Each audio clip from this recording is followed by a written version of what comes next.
PR Connections Radio presents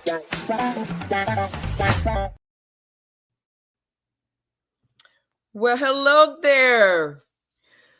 How you doing, Jessica? Are you all right? And I know we've both been going through some stuff here, but glad you're on here. Thank you for being here. Thank you for all that you do in the community. And today I want to talk about more about civics, and especially about the things you've done with civics and what you've been doing and in the community, and of what we're doing in this community. So can you please just give us a introduction about yourself, please?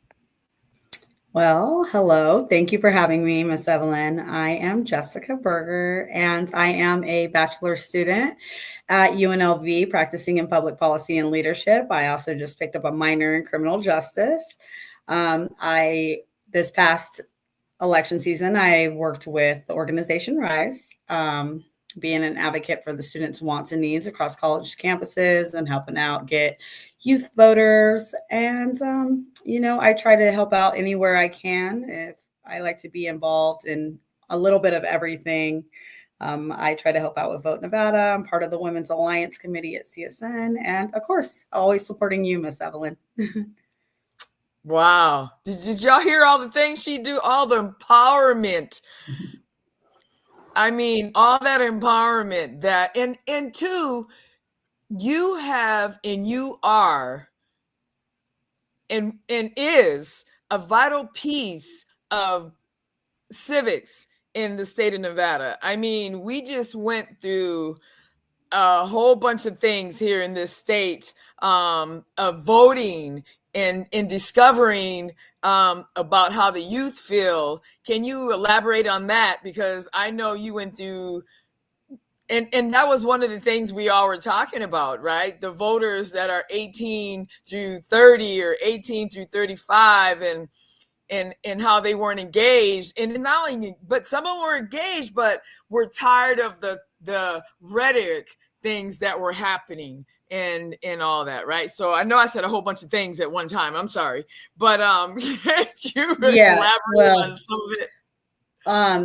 Like I said, working with the organization RISE, we were pretty much on the ground and running during the elections, trying to get the youth vote count up. And we got a lot of feedback from them. And a lot of their feedback was, why do I need to vote? Well, my vote doesn't count anyways. A lot of them were feeling as in nothing's going to change. If I vote, what's going to change? If I voice my opinion, what's going to change? It's still going to be the same thing next, election. So, but then you have the other side of it where a lot of those youth, they wanted to be involved. They didn't really know how to get involved, but they were out there trying to find ways to be involved, canvassing with us, volunteering with us. So I think it's a lot of, when it comes to the youth, I feel like a lot of people are telling the youth that their voice matters and their vote counts. But in the end, the youth isn't seeing how it counts or if it matters. They're not seeing the change that they want to see, or, when they address their issues, or, hey, well, I feel like this needs to be done.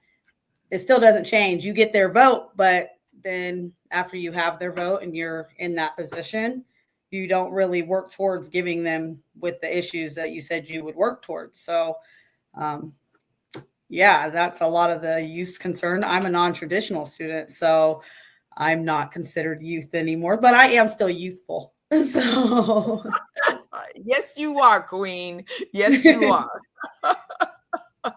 Then though, to kind of collaborate and piggyback off what you said, though, we all say that, right? Voted and I think the instant gratification does not happen in the civics world. I thought the same thing. I thought, okay, I'm going to jump in here with Nevada Women in Trades and everything's going to work. All these women are going to be empowered. All these underserved, underemployed women are going to get jobs. I'm going to go in my union and women are going to have rights. And no. Yeah. That's not. It doesn't really work that way, does it?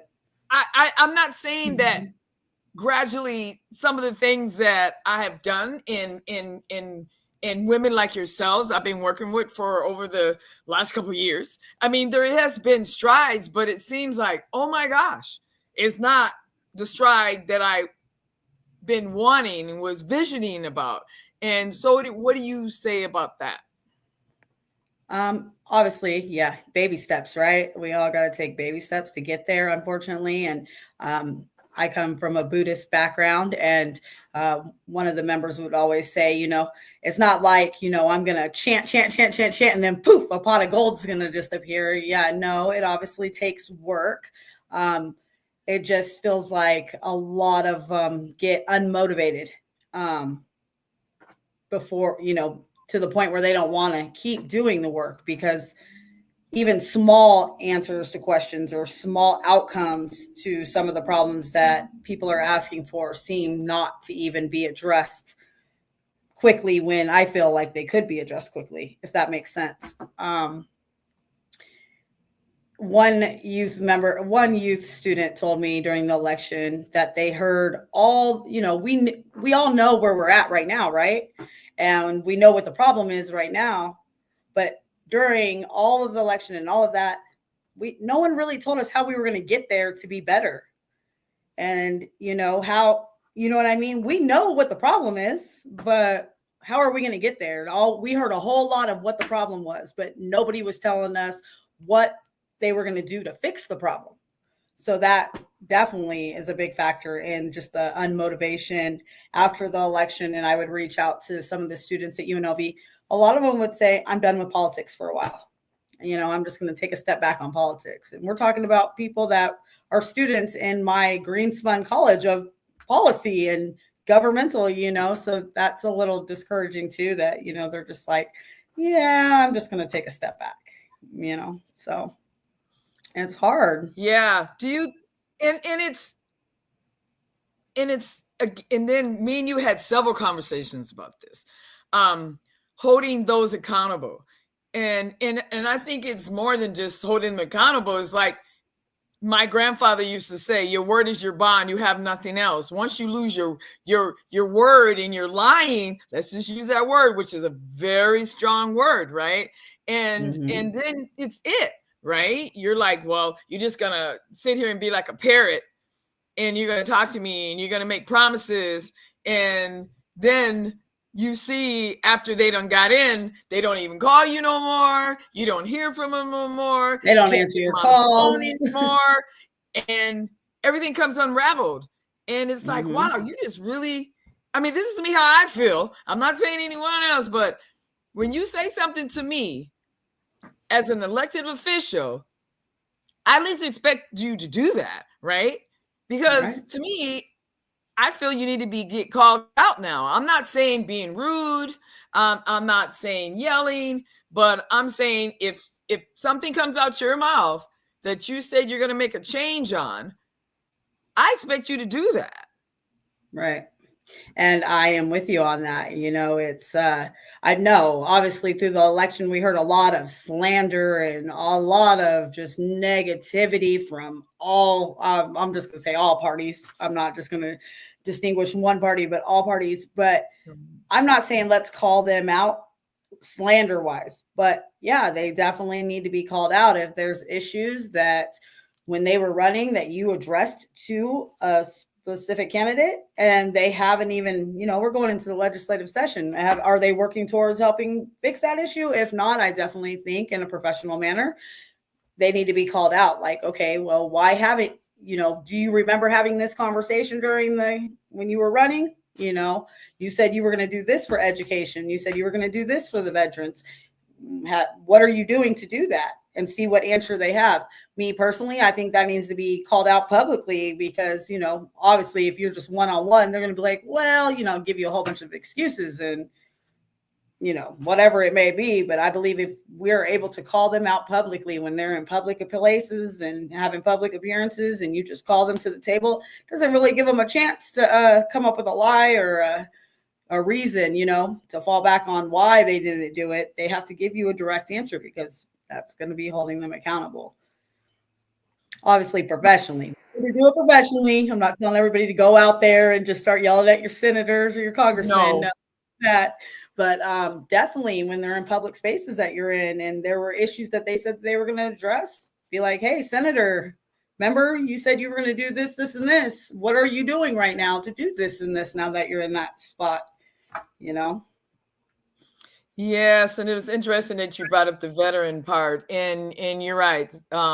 Those out here that don't know, but the 83rd Nevada legislation session starts February 3rd, and it has to do with everything, our state budget. Matter of fact, the governor gave his address tonight and was talking about education and underserved and job training and BLM land, which is one thing that is being talked about to help and support veteran housing, because there is BML land here, meaning that the BML land is also the land that the government owns, and the governor talked about that's really something that he wants to do, is release that land to help with housing for underserved.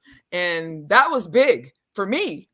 That was big, right, to help the housing costs go down, because again, everybody that is working does have that dream of owning a house, no matter how big or small it is, right? It's just the point that you own a home, and yeah, but this past weekend, that's what us students, we're going to college for, right? To get a career so we could hopefully own a home, build a family, right?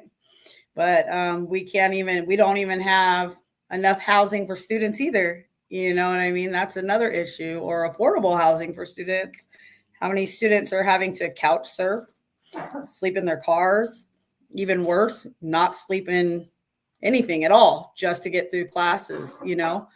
Those are hard choices. So housing is big, I think, on both ends, especially for veterans. I'm a firm believer in, they go over there. You guys go over there and you fight for this country, but you come back and then you have to fight some more. I've just never been a big fan of that one. Yes, me either. And I was talking about this past weekend. There was the Veteran Legislation Summit, and I was appalled. And I'm just going to say this. I was appalled that there was not a elected official there to represent veterans. And we are talking about legislation for veterans and things that we want and we're asking for, and there's no elected officials there. Interesting. Right. When so many of them said they were going to do so much for the veterans before they got in that seat. That's why we need to hold them accountable. They say, how are you not going to be at a veterans summit going into a legislative session? Wouldn't you want to be there to hear the concerns of the veterans? Me personally, I think I would, but I'm not running for office. I mean, there's over 200,000 of us. And I think that's a big, big grip of votes. But you come to us and thank you for your service, and we need you, or we want you to represent us. We want you to this, and it's kind of interesting. And then when it comes to something as simple as just send somebody, you might not make it, but send somebody in your office, right? Mm-hmm. That can be there. And that's all we're asking for, but to come around later on and, we need your logo on our flyer and all that. I think they need to be looked at a little bit, that's just my opinion. The piggyback effect, And we know we're not doing that this year, right? We said 2025, we're not going to allow that no more. You have to be doing the work. If you want credit for the work, you should be doing the work. It's that simple. And that's a big thing too, right? Like I said, we all went through a lot with this past election and even elections here in the state of Nevada, and 2025. And I know we're all tired, and because we are in the fight with the fight, not like fighting literally everyone, but we're in the trenches. I can put it that way. And it's been rough. and it's going to get rougher, everybody. We're just going to have to. What is that saying? It has to get worse before it gets better, right? And that's where we're at, right? It's like we're not out of it yet, y'all. We really are not out of it. But my concern is the state of Nevada.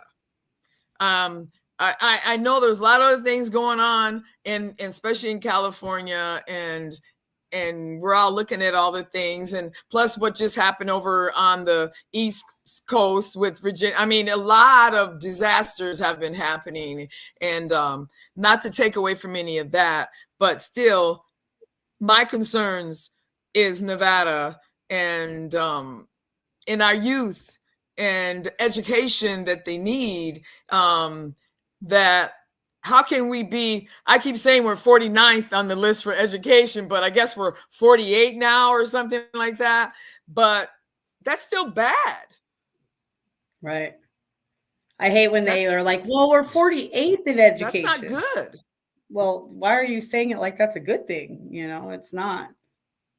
So, teachers, they just, I give my blessing to all teachers in the state of Nevada, because I don't know how they do it. Let me tell you. I just don't. Yes, they put in too much work, too much of their own money, time, extra time that they don't even get paid for, I remember when my son's father's mom, she was a special needs teacher, and she just broke it down to me one time, and she's like, yeah, you know how much money I spend out of pocket just for, to make sure that I can do activities with my students, just because the budget that they have is not enough. It's just not, so they need to take education more serious here in Nevada for sure, as I'm a non-traditional student. So it took me a long time to go back because I felt lost in school. I felt like I couldn't ask when I was in school and when I was young and in high school and in middle school. Once I got to middle school and high school, I just completely felt lost, felt like I got left behind, and I couldn't even go to my teacher and ask for help because they just had too many students in the classroom, So it's just move forward to each subject just to get you to get that grade so you can pass and move on. So. Yes. And this past weekend also, you were a panelist on Black women's civic education. Oh my gosh. It was a very, very great discussions that we had. We talked about education. We talked about medical. We talked about job training. So how did you feel about that? Is there any other subject like mental health?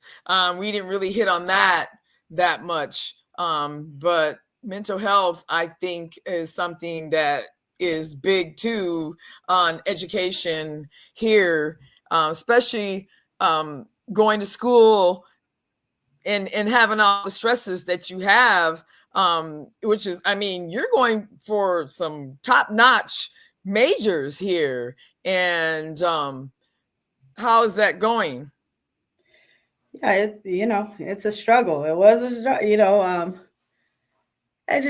education for me didn't really kick in until I was like 36, because that's when I got my high school diploma. I finally went back during COVID and got my high school diploma, and then I enrolled at CSN right away, and now I'm at UNLV. But yeah, it's not an easy thing at all. It's not for those that want to be a full-time student. Even with financial aid, you're still struggling. You still have to have another job. Last semester, I actually took on a full-time job and was taking 5 classes, 4 of which were policy classes.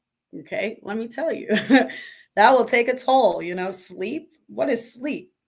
You know what I mean? Like I can't even know how many actual full meals I had during that time. You know what I mean? And then I still worked a part-time job on top of that just to make ends meet. So wow, it's a lot, and it's hard. And, but what are you going to do, right? If you want to have a career, if you want to be successful nowadays, you have to have an education. And I am glad that mental health is definitely talked about more, because when I was younger, mental health was not really looked at. It wasn't in the Yes. limelight. You know what I mean? People didn't really want to talk about it. And so now I'm glad that they do talk about mental health, because it is crucial, and taking care of yourself. I just told you yesterday, you got to have self-care, because if you don't take care of yourself, right, how are you going to help all those that you help? You have to take time for yourself. Even though you're like, but I have this, and this, and this. It does play a big part. Definitely.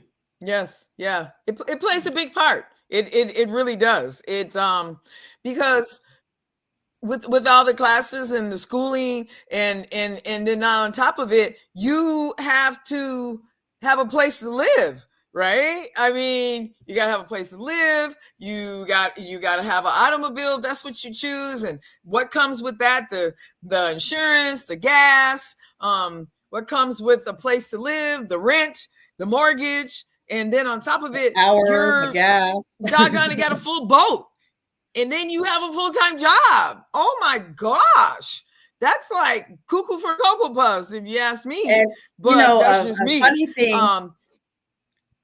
Funny thing about being a college student, and getting help from the government, I found was the craziest thing. And I've been waiting for a space to say this, just so I could say how crazy this is. Okay. So since I'm a college student, and I needed help like from Medicaid for insurance, right? And then obviously you can get food stamps when you're a college student, right? But do you know if you do not have a job, you do not approve for food stamps as a college student? Yeah. They told me when I went back to recertify, they're like, well, since you don't work, that's interesting. You can keep your insurance, but you have to get a job, a part-time job, to get your food stamps back. Yeah. Isn't that crazy? Everybody I tell that is just like, they give me that same look, Miss Evelyn, like, wait, what? I've never heard that before. Like, oh, if I go back to work, then I can get help with food. But I'm in college. Oh, well, it doesn't matter. You have to get a job, and then we'll help you with food. Yeah. I just don't get it. Yeah. See, speechless. I get the same response from everybody. Is it that you have to have a full-time? No, you have to have that you have to have a full-time job? No, you have to have a job on campus. So you have to find a job on campus. You have to be a work-study student to be able to get help with food. So that right there shows the insecurities for college students when it comes to food and housing. Like just food alone, how many college students do you think go without meals every day just so that they can continue to go to school? You'd be shocked, a lot.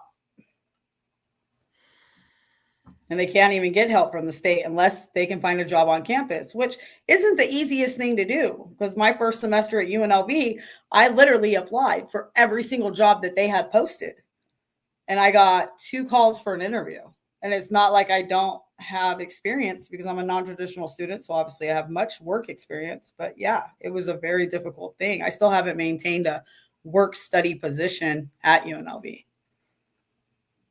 Well, that's what I was going to ask, because there isn't that many jobs that even when I go over there, I'm looking at, and then as many students as there is there's no way that can cover or be covered, right?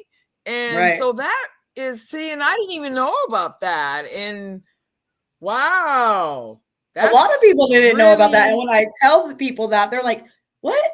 That's the craziest thing I've ever heard. They told you to get a job just so you can get food help with food assistance? I'm like, yeah, I have to get a job. But if I have a full-time job, then I don't qualify. But not just a job. You have to get it that's on campus, though. It's not like you can go across the street, you know what I mean? Or down the street where up there in Maryland, and there's all kinds of stores and things going on right there, right? Nope, but you can't even do that. You have to get, wow. Yeah. See, now these are That's a things that should wow. be addressed, right? We should address these issues. I definitely think we should address these.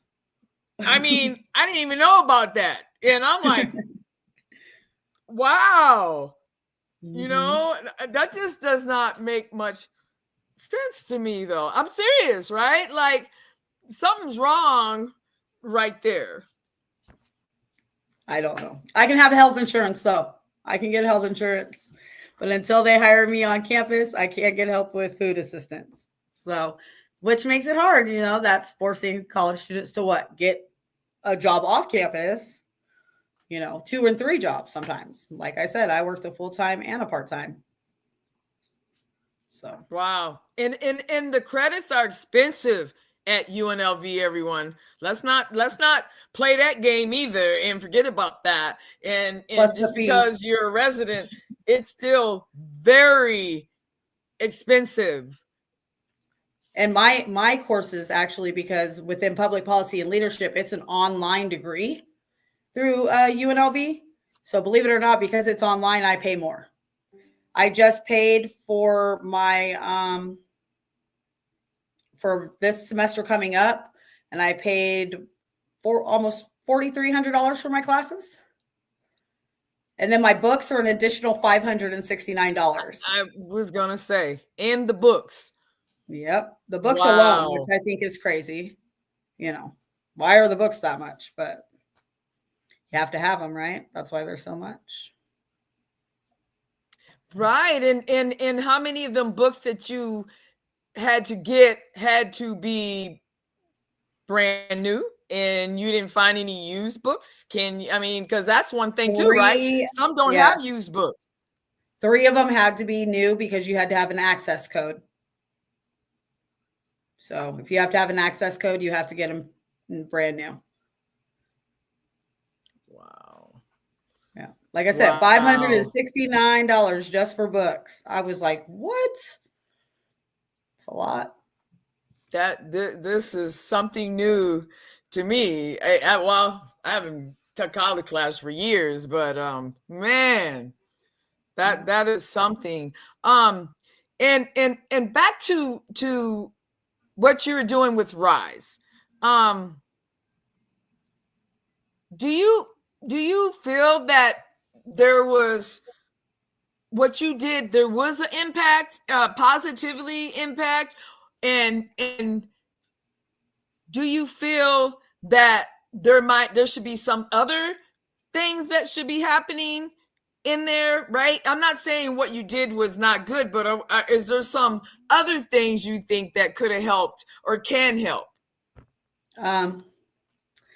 Miss Evelyn. I definitely do. I think we did make an impact, but I'm a firm believer, and I've thought about this a lot lately.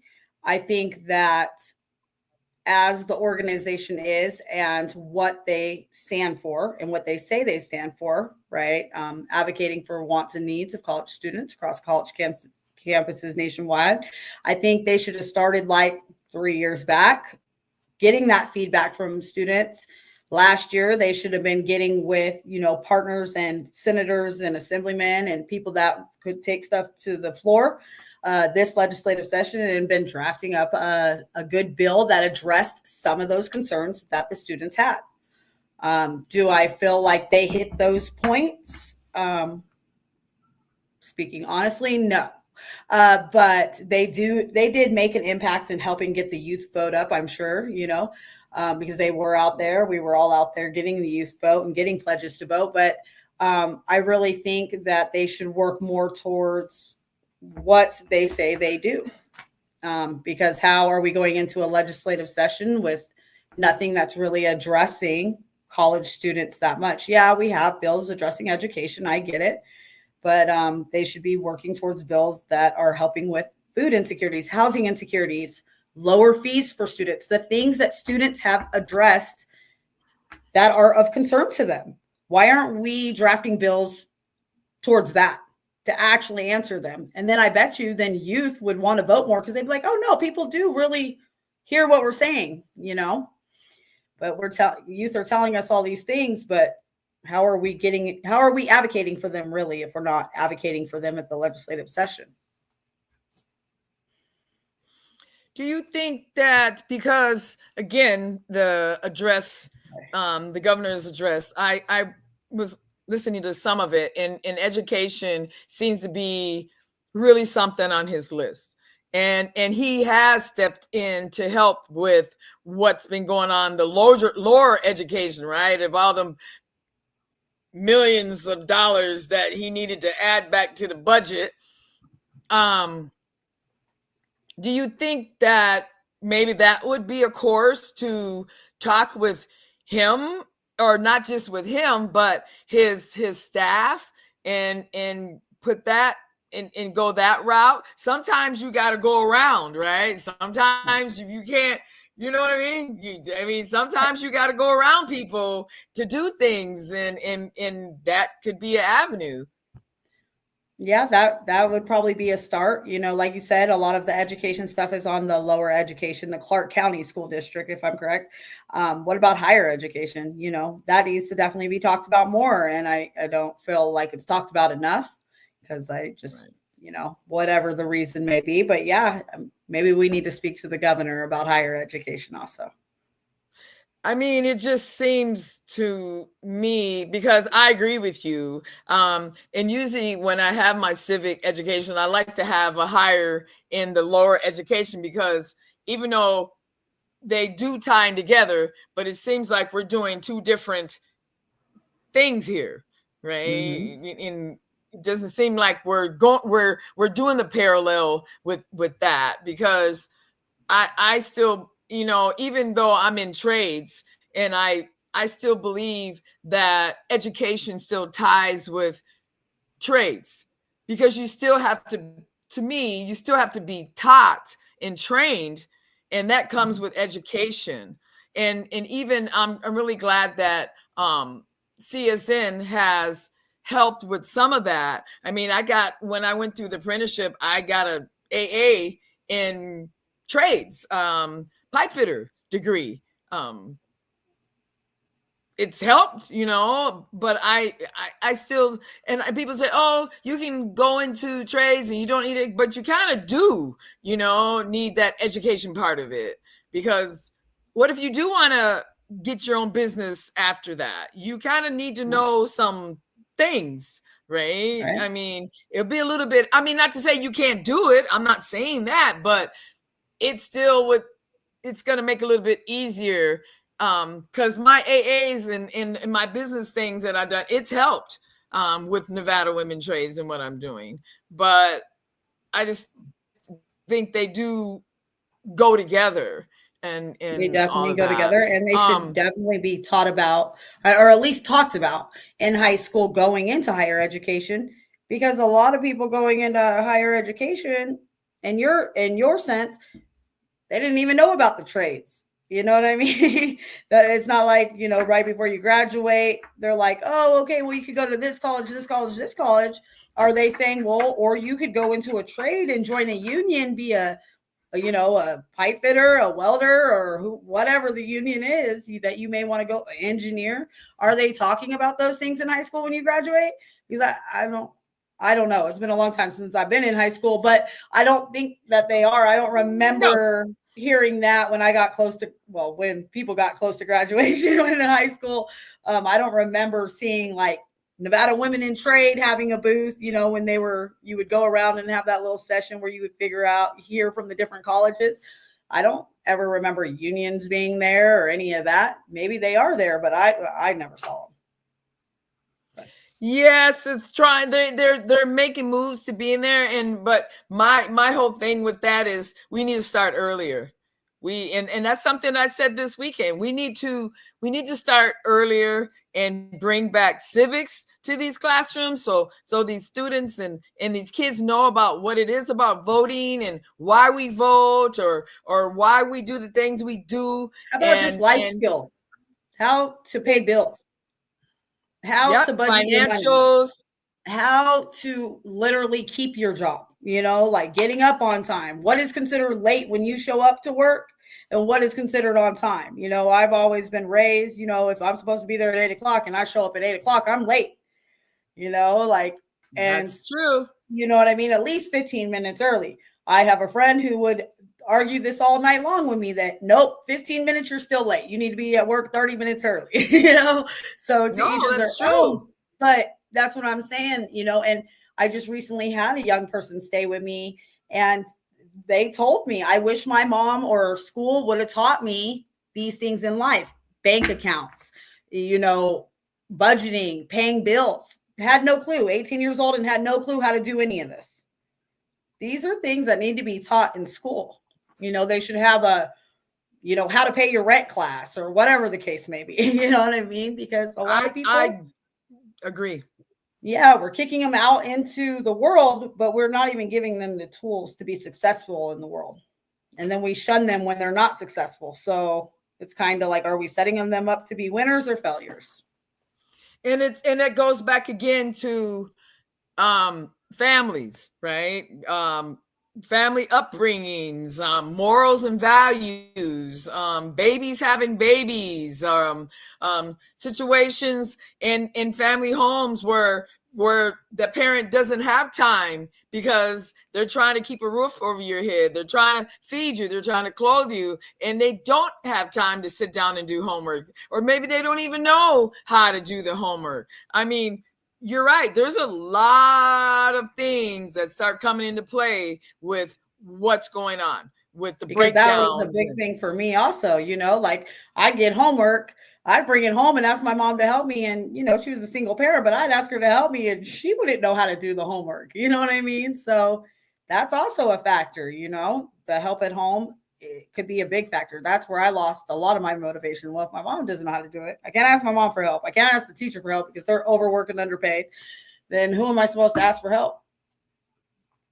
Yes. And they don't have, they're getting a little bit, they're trying to get better with having the community centers for, if you need to get your homework done. But I don't hear too much about that anymore either. I used to hear about that, here you can do your homework, come after school, come over here. And I'm not really hearing a lot about that. Yeah, that wasn't a thing when I was a kid. That's for sure. Maybe it was, but I had never known that I could have gone to a community center and there was somebody there that would have helped me. I don't think that was a thing, and I'm happy if it is a thing now. But you're right; it needs to be advertised more. Than I didn't even see my first tutor for school until I got to CSN. So, wow. Because when I was younger and in school, a tutor was like something you had to pay for. Your parents had to be able to pay for a tutor. Well, my mom was a single mom. There was no way she was going to be able to pay for a tutor. Yes. So. Yeah. And yes, because that is some of it, right? Especially even in college, right? You really got to pay for tutors and things like that. And so why did you pick the classes that you picked yes. Why did you do that? Is there something else? You're going to laugh. Yeah. Most people think I'm crazy as crazy can be when I say this, but here we go. I love policy. Preferably, I like my dream job would be to go into corporations and help them reconstruct their whole policy and procedure handbook to make it equal across the board. I love policy and procedures. I truly like finding loopholes in policy and procedures. That's like my favorite thing to do, but I really do. I like policies and procedures. I believe that there's a reason they're there and that they should be followed, but they should be equal across the board in companies. Working in casinos, I saw so much where I worked in one department, but the other department, our policy was way different than their policies, but the handbook was the same policy, So I just believe there needs to be more equalness, and I can't think of the word right now, but I just think it just needs to be equal for everybody and fair. You know what I mean? Because one person may get in trouble for something, but the other person gets to do it and it's cool, So policies. I love policy. All policy, really. Yes, policy is, and that's why we're talking about legislation, right? I mean, a really good friend of mine, mentor, that is retired out of the trades, and he told me, Evelyn, the way to really make some changes is working on procedures and policy and legislation. And I was like, okay, whatever, right? I'm thinking, yeah. He said, no. He said, you are doing good things out here, but without working on policy, procedures, and legislation, you're spinning, you're turning, you're circling, and the things that you're working on again are good, but what changes happens with that? And that's what my advisor told me. She said, you love policy so much, Jessica. Well, I promise you, if you go into governmental policy and you can write governmental policy, the rest is cakewalk. So that's where it's at. That is where us that are in the grassroots, right? And that's really where we're at, right? It took me a minute because I was like, what is he talking about? But now I get it. Right. As you have worked on legislation bills, and I just submitted another bill waiting on a bill number, and it's to help with women labor hours. And that's what I'm working on. And last session, I worked on some other things, but this is where it's at. It really is where it's at. And if you're going to make a difference in your community, this is where you need to be. If you really want to see a change, I'm going to have to log on my phone, Miss Evelyn. My computer's trying to die on me. But okay, well, if you can get the last few words in, is there any last thing you want to say? I just want to say thank you for having me, and I think we had a great conversation. I hope we didn't get in too much trouble tonight. I don't know if me and you are good in the same room sometimes. But yeah, I just thank you for having me. And I think that you're doing great things, and you definitely need to be, shown appreciation more for that, because you are out there. You're more out there than me. Like I told you, I'm not. Take care of yourself. Yeah. Well, we are in just different areas, but we're together, and I want you to come back on again here towards later on, maybe after the session we can talk again. But I thank you again. I thank you for everybody, and she's helping me with my civic engagements. We got one next month for Black Women Veteran Roundtable, and I thank you, Jessica, for helping with the flyers, for being on the panelists, for finding panelists for me, and of course. I just want you to keep your head up high, Queen, because you deserve everything and anything that you're striving for. And I want to close out with that the mission statement is to empower all women to hold hands as we rise. And thank you for being on here. Thank you. You have a good night, okay? You too. Thank you. PR Connections Radio thanks you for watching this podcast. Check out more episodes of this show and our others at prconnectionsradio.com. PR Connections Radio thanks you for watching this podcast. Check out more episodes of this show and our others at prconnectionsradio.com.